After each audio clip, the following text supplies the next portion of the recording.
नाज़रीन इकराम, ईरान की जानिब से 48 घंटों का अल्टीमेटम जारी किया गया है। यानी कि अमेरिका को ईरान की जानिब से 48 घंटे दिए गए और वाज़ह तौर पर ऐलान किया गया है कि अगर हमारे सामने कोई तजवीज़ नहीं आती तो फिर हम जंग बंदी को खत्म कर देंगे, यानी कि ईरान की जानिब से लड़ाई का आगाज कर दिया जाएगा। दूसरी तरफ अमेरिकी सदर डोनाल्ड ट्रंप ने भी इंतहाई सख्त बयान दिए हैं, वो भी आपके सामने रखने के लिए जा रहा हूं। ईरानी पार्लियामेंट के जो स्पीकर है मोहम्मद बाकर, उनकी जानिब से भी इंतहाई अहम ऐलान किया गया, वो भी आपके सामने रखता हूं। इससे आपको अंदाजा होगा कि इस वक्त जो ग्राउंड के ऊपर सूरत हाल है ईरान और अमेरिका के दरमियान, वो क्या है, इस वक्त हालात वाकयात कहां पर पहुंचे हुए हैं। और एक बड़ी खबर यह भी मौसूल हुई है कि ईरान की फजाओं में इस वक्त जो एयर डिफेंस सिस्टम है उसको एक्टिवेट कर दिया गया है। और यह बहुत बड़ी खबर है। पिछले चंद दिनों में यह खबरें आ रही थी कि चाइना से कार्गो जहाज ईरान के अंदर लैंड कर रहे हैं, और अब यह खबर आना कि चाइना के अंदर एयर डिफेंस सिस्टम एक्टिवेट कर दिया गया है। इसका वाजिया, सीधा और साफ मतलब यह है कि चाइना ने एयर डिफेंस सिस्टम डिप्लॉय कर दिया है ईरान के अंदर। और अब अगर इसराइल आता है या अमेरिका आता है, डायरेक्टली या इनडायरेक्टली, जिस भी तरीके से, तो इसका मतलब है कि तेहरान के अंदर उनका बाकायदा तौर पर वेलकम किया जाएगा। अब डोनाल्ड ट्रंप ने क्या बातें की हैं, आगे से ईरान ने क्या जवाब दिया है और मौजूदा सूरत हाल क्या है, ये सारी तफसीलात आपके सामने रखने के लिए जा रहा हूं। गुजारिश करूंगा कि वीडियो को लाइक करके चैनल को जरूर सब्सक्राइब कर दें ताकि इंफॉर्मेशन का ये सिलसिला आप लोगों तक पहुंचता रहे। नाज़रीन इकराम, सबसे पहले नंबर पे जो डोनाल्ड ट्रंप ने एक मरतबा फिर ईरान को धमकियां लगाई, वो आपके सामने रखता हूं। और फिर जिस तरीके से ईरान ने 48 घंटों का अल्टीमेटम जारी किया है उसके ऊपर भी बात करते हैं कि अब यह मामला किस तरफ जाएगा।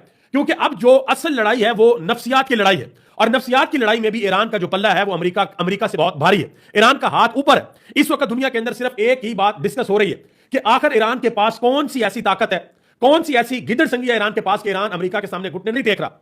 ईरान अमेरिका के सामने हार मानने को तैयार नहीं है, बल्कि ईरान अमेरिका को कहता है कि जो आपने करना है कर लो, हम लड़ाई के लिए तैयार हैं, हम किसी सूरत पीछे नहीं हटेंगे। अब डोनाल्ड ट्रंप ने जो ताजा तरीन धमकी दी है वो जरा सुन लें कि ईरान को उन्होंने क्या कहा है।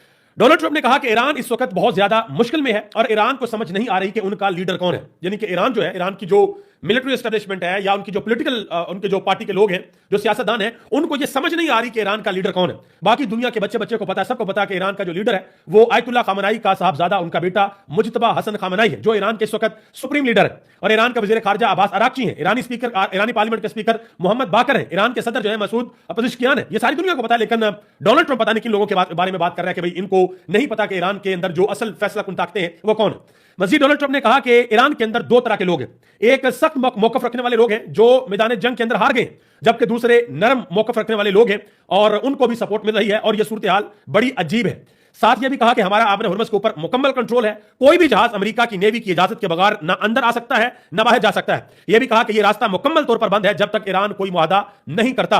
और डोनाल्ड ट्रंप ने यह भी कहा कि हमारे पास वक्त बहुत ज्यादा है, ईरान के पास वक्त बहुत कम है, और जब तक अमेरिका के लिए कोई अच्छी खबर नहीं होती, यानी कि एक ऐसा मुआहदा जिसमें अमेरिका की जीत ना हो, जब तक वो सामने नहीं आता उस वक्त तक हमारा किसी किस्म का कोई मुआहदा नहीं हो सकता। अब ये सारी की सारी बातें डोनाल्ड ट्रंप ने की हैं। अब आप अंदाजा लगा लें इसी ट्वीट के अंदर ये जो डोनाल्ड ट्रंप ने बातें की, इसमें 3-4 चीजें ऐसी आप किसी बच्चे के सामने भी रखेंगे ना, बच्चा आपसे सवाल पूछेगा कि यार जिस बंदे ने ये ट्वीट किया है क्या वो अपनी सेंस के अंदर है, क्या वो बंदा होश के अंदर है, कहीं वो बंदा पागल तो नहीं है। और अगर आप किसी को यह बता देना कि यह ट्वीट दुनिया के उस मुल्क के सदर ने किया है जो अपने आप को सुपर पावर कहते हैं, तो शायद लोग जो है वो ऐसे सर पकड़ के बैठ जाएं कि भाई ये चल क्या रहा है, ये किस किस्म का मजाक जो है वो दुनिया के अंदर हो रहा है। अब ईरान ने जो जवाब दिया है वो भी जरा आप सुन लें।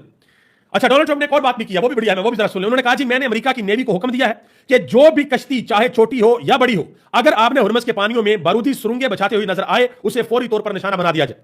साथ ही डोनाल्ड ट्रंप ये कहते हैं कि इनकी तमाम बहरी कश्तियां जो कि टोटल 159 बनती हैं वो समंदर की तह में जा चुकी हैं, यानी कि सारी कश्तियों को तबाह कर दिया गया। जब सारी कश्तियों को आपने तबाह कर दिया है तो फिर आपने अपनी बहरिया को क्या हुक्म दिया, फिर कौन सी कश्तियां ईरान की ऐसी जिनको आपने टारगेट करना, जिनके बारे में कहा जिनको मार दिया जाए। ये वही बातें हैं कि भाई बंदा अपनी सेंस के अंदर नहीं है। और साथ में यह भी कहा जी मैं हुक्म देता हूं कि यह कार्रवाई जारी रखी जाए, बल्कि इसे 3 गुना बढ़ा दिया जाए। अब मैं एक बड़ी इंपॉर्टेंट चीज आपको बताता हूं, जो असल एक्चुअल ग्राउंड के ऊपर सूरत हाल है, ग्राउंड के ऊपर तो नहीं कहा जा सकता, जो पानी के अंदर सूरत हाल है वो क्या है। आपने हुर्मुज़ का वो इलाका जो ईरान के पास है, ईरान ने उसको बंद किया हुआ। ईरान कहता है कि भाई वहां से कोई नहीं गुजर सकता, यहां पर हमारा कंट्रोल है, और ईरान किसी को भी वहां से नहीं गुजरने दे रहा। अगर कोई गुजरता भी है तो ईरान से इजाजत लेकर टूल टैक्स देकर गुजरता है। अब उस इलाके से अगर कोई बाहर निकलता है तो बाहर निकलकर फिर आगे है अमेरिका का मुहासरा। अमेरिका कहता है जी इस मुहासरे से बाहर हम किसी भी ईरानी जहाज को नहीं जाने देंगे। तो ईरान ने अपनी जगह के ऊपर कंट्रोल कायम किया हुआ है और अमेरिका ने बाहर कंट्रोल कायम किया हुआ है। लेकिन एक बात जो बड़ी इंटरेस्टिंग है वो ये है कि अमेरिकी जहाज, अमेरिकी नेवी एक हद को क्रॉस करने की जरूरत नहीं कर रही।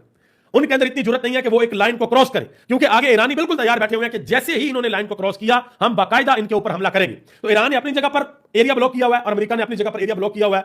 इन दोनों की लड़ाई में इस वक्त जो सबसे ज्यादा नुकसान हो रहा है वो हो रहा है अरब ममालिक का, सऊदी अरब का, कतर का, कुवैत का, बहरीन का, क्योंकि इन लोगों की एक्सपोर्ट्स इस वक्त जीरो के ऊपर। और मैं यहां पर एक और बड़ी इंटरेस्टिंग चीज आपको बताता चलूं, अभी अगर यह सूरत हाल मजीद 1-2 महीने और चल गई तो फिर आप अंदाजा भी नहीं लगा सकते कि पूरे के पूरे यूरोप का क्या बनेगा।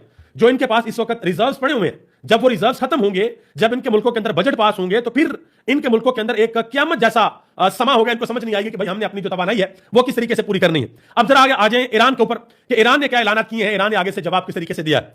ईरान के जो वज़ीर ख़ारिजा हैं अब्बास अराक्ची, उन्होंने वाज़ेह तौर पर यह ऐलान किया है। उन्होंने कहा जी आबने हुर्मुज़ उस वक्त तक बंद रहेगी जब तक ईरान के $11 ट्रिलियन के मुंजमद असासे जारी नहीं किए जाते। अमेरिका ने ईरान के 11 ट्रिलियन, बिलियन नहीं ट्रिलियन, 11 ट्रिलियन डॉलर के असासे मुंजमद किए हुए। उन्होंने कहा कि उस वक्त तक आबने हुर्मुज़ बंद रखेंगे जब तक हमारे असासे डीफ्रीज नहीं किए जाते। और साथ ही कहा कि अगर आइंदा 48 घंटों में कोई तजवीज पेश ना की गई तो जंग बंदी खत्म हो सकती है। यह सीधी सीधी ईरान अमेरिका को तड़ी लगा रहा है कि भाई हमारे असासे जो है वो बहाल करें, डीफ्रीज करें उनको, और अगर 48 घंटों के अंदर अंदर आपने कोई तजवीज ना दी, कोई जवाब ना दिया, तो फिर जंग बंदी खत्म हो सकती है। यानी कि बाकायदा तौर पर लड़ाई के दूसरे राउंड का आगाज हो सकता है। जो ईरानी पार्लियामेंट के स्पीकर हैं मोहम्मद बाकर कालीबाफ, उन्होंने जो ट्वीट किया है वो भी इंतहाई है। मैं इसको भी जरा गौर से सुने।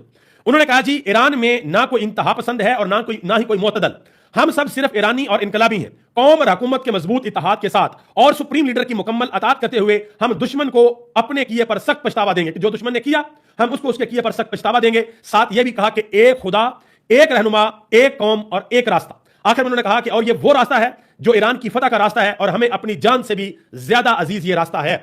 फिर मुझे वो बात याद आ गई, मैं अक्सर व्लॉग के अंदर कोट किया करता हूं। हजरत खालिद बिन वलीद रज़ी अल्लाह तआला अन्हु के सामने जब रूमियों का लश्कर आया ना, बहुत बड़ी तादाद में था, तो हजरत खालिद बिन वलीद ने कहा कि अपनी तादाद पर मत जाना, ये मत सोचना कि तुम तादाद में बहुत बड़े हो, हम छोटे हैं, हम कम हैं। आपने रूमियों को कहा कि तुम्हारा मुकाबला आज उस कौम के साथ है जिसको मौत उतनी ही अजीज है जितनी तुम्हें जिंदगी अजीज है। तो एग्जैक्टली वो झलक यहां पर मोहम्मद बाकर के इस ट्वीट के अंदर नजर आती है कि एक खुदा, एक रहनुमा, एक कौम, एक रास्ता, और वो रास्ता ईरान की फतह का रास्ता है जो हमें अपनी जान से भी ज्यादा अजीज है। यानी कि अगर हमें इस रास्ते के अंदर अगर हमें शहीद भी होना पड़ता है तो हमारे लिए ये घाटे का सौदा नहीं, ये नुकसान का सौदा नहीं। नाज़रीन किराम, एक और अहम तरीन और बड़ी खबर है। यह खबर ईरान के दारुल हुकूमत तेहरान से है, और खबर यह है कि ईरान के दारुल हुकूमत तेहरान में बाकायदा तौर पर धमाकों की आवाजें सुनी गई, और मुमकिन तौर पर यह धमाकों की आवाजें जो ईरान के अंदर तेहरान में नया एयर डिफेंस सिस्टम लगाया गया है उसकी। और यह इतलात है, पिछले चंद दिनों से यह खबरें चल रही थी कि चाइना के कार्गो जहाज जो है वो ईरान के अंदर लैंड किए तकरीबन 6 से 7। और अगर वाकई ही चाइना के जहाज कार्गो ईरान के अंदर लैंड किया तो इसका सीधा सीधा मतलब यह है कि चीन ने ईरान को सपोर्ट दी है। यानी कि चीन की जानिब से ईरान को बाकायदा तौर पर एयर डिफेंस सिस्टम एक्टिवेट करके दे दिया गया है। ठीक है जी, आगे आ जाए, कुछ और इंपॉर्टेंट चीजें वो भी आपके सामने रखता हूं। अमेरिकी सेनेट के अंदर दोबारा वोटिंग हुई है। वोटिंग इस चीज के ऊपर हुई है कि भाई ईरान के अंदर जंग बंदी की जाए। तो अमेरिकी सेनेट में एक मरतबा फिर इस करारदाद को मुस्तरद कर दिया गया। यह कहा गया है कि जंग जारी रहेगी। याद रहे कि सेनेट के अंदर सिर्फ 6 वोटों का फर्क है, 6 वोटों का। और अगर नवंबर में होने वाले मिड टर्म जो इलेक्शन है वो अगर डोनाल्ड ट्रंप हार गया तो ये 6 वोट इधर उधर होंगे और डोनाल्ड ट्रंप का मुआवजा भी हो सकता है और ये अपनी सीट से फारग भी हो सकते हैं। एक और खबर यह भी है कि अमेरिकी फौजी साजो सामान और गोला बारूद लेकर जाने वाले दर्जनों त्यारे इसराइल के एयरपोर्ट के ऊपर पहुंचे हैं। इसका सीधा सीधा मतलब है कि अमेरिका एक बहुत बड़ा हमला करने की तैयारी कर रहा है ईरान के ऊपर, कि भाई हम ईरान के ऊपर एक बहुत बड़ा हमला करेंगे अगर ईरान ने हमारे साथ मुज़ाकरात नहीं किए। और दुनिया के अंदर अब यह भी डिस्कस किया जा रहा है कि अब की मरतबा ये मुज़ाकरात कहां पर होंगे। क्या अब भी मुज़ाकरात पाकिस्तान के अंदर ही होंगे, या ईरान अमेरिका को यह कहेगा कि नहीं भाई हम फ़िज़ाई सफर नहीं करेंगे, अब हम हवा के अंदर नहीं जाएंगे, हमें तुम्हारे ऊपर किसी किस्म का कोई एतमाद नहीं है, लिहाजा अगर आप लोगों ने मुज़ाकरात करने हैं तो फिर आपको तेहरान आना पड़ेगा, यानी कि ईरान आना पड़ेगा। और अगर ईरानियों ने अमेरिकियों को बुला लिया ईरान के अंदर तो अमेरिकियों को वहां पर बुला लेना ही इट्सेल्फ उनकी बहुत बड़ी कामयाबी होगी। अब आगे आ जाए जी, द गार्डियन ने एक रिपोर्ट लिखी है पाकिस्तान के हवाले से, यानी कि पाकिस्तान की हुकूमत ने अपने कैपिटल इस्लामाबाद को बाकायदा तौर पर लॉक किया हुआ है इस वजह से कि भाई अमेरिकन पाकिस्तान आ सकते हैं, ईरानी पाकिस्तान आ सकते हैं और यहां पर डायलॉग का दूसरा फेज शुरू हो सकता है, राउंड 2 शुरू हो सकता है। इसके ऊपर द गार्डियन ने एक रिपोर्ट लिखी है।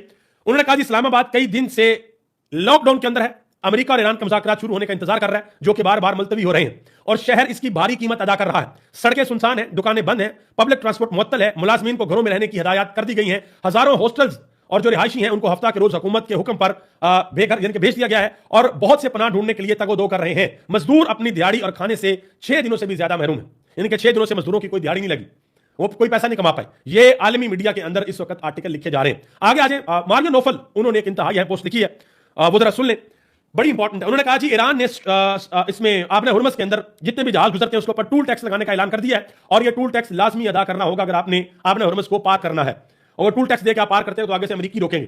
तो ये तो अरब ममालिक जो है बहुत बुरे तरीके से फंस गए। मजीद उन्होंने कहा कि अमेरिकी और इसराइली जंग में शामिल तमाम ममालिक सऊदी अरब, अमारात, कुवैत, कतर, बहरीन इनको अजाफी फीस अदा करनी होगी, इनसे तवान लिया जाएगा अगर इनके जहाज आते हैं। यह भी कहा कि इसराइल के जहाजों के ऊपर मुकम्मल पाबंदी होगी, उनको नहीं गुजरने दिया जाएगा। यह भी कहा कि ईरान पर पाबंदियां लगाने वाले ममालिक जिसमें अमेरिका, यूरोपीय यूनियन, बर्तानिया, कनाडा, ऑस्ट्रेलिया, जापान और जनूबी कोरिया शामिल हैं, इनके जहाजों के ऊपर भी आबरे हुर्मुज पर मुकम्मल तौर पर पाबंदी होगी। यह भी कहा कि तमाम ममालिक से मुतालबा किया जाता है कि वो आबरे हुर्मुज को स्टेट ऑफ पर्शिया यह कहकर पुकारें। तो आप अंदाजा लगा लें कि इस लफ्ज का इस्तेमाल करना ही डोनाल्ड ट्रंप को बाकायदा तौर पर एक आप कह सकते हैं कि अगर दुनिया ने यह लफ्ज इस्तेमाल करना शुरू कर दिया तो अमेरिका के लिए एक बहुत बड़ी शिकस्त का सिंबल बन जाएगा। उन्होंने यह भी कहा कि ईरान का ख्याल है कि ट्रंप दोबारा जंग शुरू नहीं कर सकता और आलमी मौशियत नई जंग की मुतहम्मल नहीं हो सकती, इसलिए ईरानी इस मौके से भरपूर फायदा उठा रहे हैं। आखिर में कहा कि इस जंग के असरात नस्लों तक रहेंगे और अभी हम इब्तदाई इसरात देख रहे हैं। ये मारियो नोफल सहाफी हैं और आलमी मीडिया के ऊपर इनकी बड़ी जबरदस्त किस्म की क्रेडिबिलिटी है। बड़ी मरतबा इन्होंने इमरान खान की बहनों के इंटरव्यूज भी किए हैं। अब आगे आ जाए जी। जर्मनी के शहर बर्लिन के अंदर जो ईरान के एक खुद साख्ता लीडर हैं रजा शाह पहलवी, जिनको लगता है कि वो अमेरिका के बूट पॉलिश करेंगे, इसराइल के बूट पॉलिश करेंगे तो उनको ईरान के अंदर इंस्टॉल कर दिया जाएगा। आज उनके ऊपर बाकायदा तौर पर एहतजाजन एक शख्स ने पेंट उनके ऊपर फेंक दिया। जैसे ही शख्स ने पेंट फेंका, रंग फेंका, तो फिर सिक्योरिटी ने जल्दी से उनको पकड़ा और उनको पकड़कर साइड पर ले गए। नाज़रीन किराम, पाकिस्तान तहरीक इंसाफ के हवाले से पाकिस्तान से खबरें बड़ी इंपॉर्टेंट। खबर यह है कि अभी तक ये इत्तलात कंफर्म नहीं हो सका। खबर यह है कि इमरान खान की जानिब से कहा गया है अंदर से कि भाई पाकिस्तान तहरीक इंसाफ जो है ये असेंबलियों से इस्तीफा दे, ये असेंबलियों से बाकायदा तौर पर बाहर निकले। हफीजुल्लाह नियाज़ी उन्होंने एक बड़ी अहम बात की। उन्होंने कहा कि शहबाज शरीफ की हुकूमत की वजह से नवाज शरीफ की सियासत चल रही है, मगर हकीकत में वो एक लाश की तरह फिर रहे हैं। डील ने नवाज शरीफ की सियासत को दफनाकर बर्बाद कर दिया है। यह बात हफीजुल्लाह नियाज़ी कर रहे हैं जो इमरान खान के शदीद तरीन मुखालिफ